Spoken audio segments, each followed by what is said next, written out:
Hello दोस्तों, आज हम बात करेंगे 2022 के टॉप 10 सबसे पावरफुल देशों के बारे में।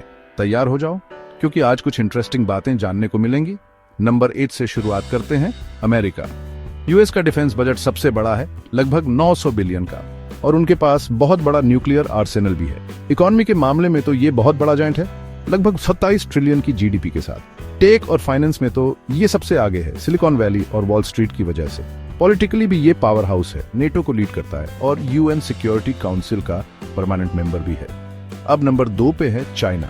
दुनिया की सबसे बड़ी स्टैंडिंग आर्मी और तेजी से मॉडर्नाइजेशन के साथ चाइना की मिलिट्री बहुत ही इंप्रेसिव है। इसकी इकोनॉमी दुनिया में दूसरी सबसे बड़ी, लगभग 18 ट्रिलियन की है, और एआई और 5G टेक्नोलॉजी में भी ये लीडर है। पॉलिटिकली चाइना का इन्फ्लुएंस भी आज रहा है, खासकर बेल्ट एंड रोड इनिशिएटिव की वजह से। नंबर 3 पे है रशिया। दूसरे सबसे बड़े न्यूक्लियर आर्सेनल और एडवांस्ड साइबर वॉरफेयर कैपेबिलिटीज के लिए जाना जाने वाला रशिया की मिलिट्री काफी जबरदस्त है। इकोनॉमी के मामले में ये एनर्जी पावर हाउस है, हालांकि सैंक्शंस की वजह से इसकी ग्रोथ पर असर पड़ा है। पॉलिटिकली रशिया का इन्फ्लुएंस यूएन सिक्योरिटी काउंसिल और ईस्टर्न यूरोप और मिडिल ईस्ट जैसे रीजन्स में है। नंबर 4 पे आता है जर्मनी। यूरोप की सबसे बड़ी इकोनॉमी, लगभग 4.5 ट्रिलियन के साथ जर्मनी का इंडस्ट्रियल और टेक्नोलॉजिकल पावर कमाल का है। पॉलिटिकली ये ईयू को लीड करता है और नेटो का मेजर प्लेयर है। इसकी मिलिट्री भले ही लिमिटेड हो, लेकिन टेक्नोलॉजिकली एडवांस्ड है और इसमें इन्वेस्टमेंट भी आएज रहा है।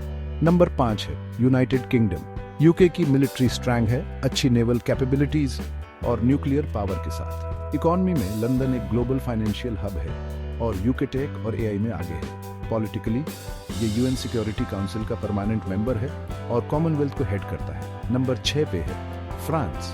न्यूक्लियर कैपेबिलिटीज और स्ट्रॉन्ग ग्लोबल मिलिट्री प्रेजेंस के साथ फ्रांस एक बड़ी ताकत है। इसकी इकोनॉमी टेक्नोलॉजी और एरोस्पेस में एडवांस्ड है और यूएन और ईयू में इसका अच्छा पॉलिटिकल इन्फ्लुएंस है। नंबर 7 पे है जापान। जापान की इकोनॉमी दुनिया में तीसरी सबसे बड़ी टोयोटा और सोनी जैसे टेक और ऑटोमोटिव जायंट्स से चलती है। इसकी सेल्फ डिफेंस फोर्सेस के पास एडवांस्ड कैपेबिलिटीज हैं और कल्चरली ये एनीमे, टेक और फूड के साथ ग्लोबल इन्फ्लुएंसर है। नंबर 8 पे है इंडिया। दूसरी सबसे बड़ी मिलिट्री और बढ़ती डिफेंस इंडस्ट्री के साथ इंडिया की पावर बाराच रही है।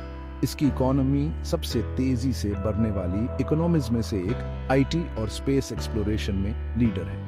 पॉलिटिकली इंडिया का रोल बाराच रहा है, चाइना को काउंटर करते हुए और बारिक्स को लीड करते हुए। नंबर 9 पे है इजराइल। मोसाद जैसी एलिट इंटेलिजेंस सर्विस और आयरन डोम जैसी एडवांस टेक के साथ इजराइल की मिलिट्री काफी एडवांस्ड है। इकोनॉमी के मामले में ये स्टार्टअप नेशन है, एआई, साइबर सिक्योरिटी और बायोटेक पर फोकस के साथ। पॉलिटिकली ये रीजनल पावर है, यूएस के साथ स्ट्रॉन्ग टाइज के साथ। आखिर में नंबर 10 पे है साउथ कोरिया। सैमसंग और हुंडई जैसे टेक और मैन्युफैक्चरिंग जायंट्स के लिए जाना जाने वाला साउथ कोरिया की इकोनॉमी बूम कर रही है। इसकी मिलिट्री को यूएस के साथ स्ट्रॉन्ग अलायंस और एडवांस्ड डिफेंस सिस्टम्स का फायदा मिलता है। कल्चरली के पॉप और एंटरटेनमेंट का ग्लोबली बहुत बड़ा इम्पैक्ट है। ऑनरेबल मेंशन जाता है सऊदी अरेबिया, टर्की और ब्राजील को उनके बढ़ते हुए इन्फ्लुएंस के लिए। याद रखना, ग्लोबल पावर डायनामिक्स हमेशा बदलते रहते हैं। US China rivalry, Russia Ukraine war और एआई ड्रिवन इकोनॉमीज के राइज जैसे फैक्टर्स के साथ। आज के लिए बस इतना ही। अगर आपको ये वीडियो पसंद आया तो लाइक बटन दबाना और ऐसे ही इंटरेस्टिंग कंटेंट के लिए सब्सक्राइब करना मत भूलना। मिलते हैं अगली बार।